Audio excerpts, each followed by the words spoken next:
പഹൽഗാം ഭീകരാക്രമണത്തിലും അഹമ്മദാബാദ് വിമാന അപകടത്തിലും പൊലിഞ്ഞ ജീവനുകളെ സങ്കൽപ്പിച്ച് ഹരിദ്വാറിൽ ഹൈന്ദവ സംഘടനകൾ ബലിതർപ്പണം നടത്തി. ഡൽഹിയിലെ ബാലഗോകുലം അടക്കമുള്ള സംഘടനകളിൽ നിന്നായി നൂറുകണക്കിന് പേരാണ് ഗംഗാതീരത്ത് ബലിയർപ്പിച്ചത്. പഹൽഗാം ഭീകരാക്രമണത്തിൽ ജീവൻ നഷ്ടമായ 27 പേരുടെയും അഹമ്മദാബാദ് വിമാന ദുരന്തത്തിൽ പൊലിഞ്ഞവരെയും അനുസ്മരിച്ചാണ് ഹരിദ്വാറിലെ പവിത്രമായ ഗംഗാതീരത്ത് ബലിയർപ്പിച്ചത്. ബാലഗോകുലം, നവോദയം, NSS, SNDP തുടങ്ങിയ സംഘടനകളിൽ നിന്നായി 500-ലധികം മലയാളികളാണ് ഹരിദ്വാറിൽ സംഗമിച്ചത്.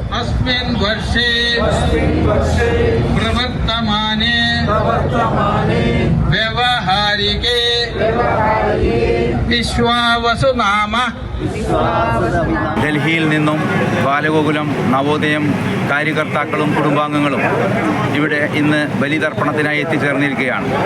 പഹൽഗാം ഭീകരാക്രമണത്തിൽ കൊല്ലപ്പെട്ട ദുരിതാത്മാക്കളുടെ നിത്യശാന്തിക്കും അതോടൊപ്പം തന്നെ എയർ ഇന്ത്യ എയർക്രാഫ്റ്റ് ദുരന്തത്തിൽ മരണപ്പെട്ട അവരുടെ ദുഃഖാത്മാക്കൾക്കും വേണ്ടി ബലിതർപ്പണത്തിൽ എല്ലാവരും പ്രാർത്ഥിക്കുകയാണ്.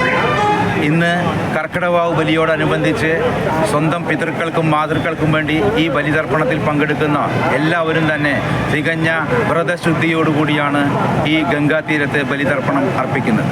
എല്ലാ വർഷവും ഹൈന്ദവ സംഘടനകളുടെ നേതൃത്വത്തിൽ മലയാളികൾ ഹരിദ്വാറിൽ ബലിതർപ്പണത്തിനായി എത്താറുണ്ട്. ഹരിദ്വാറിന് പുറമെ ഋഷികേശിലും കാശിയിലും ബലിതർപ്പണത്തിനായി മലയാളികൾ ധാരാളമായി എത്തി. ജനം, ഡൽഹി.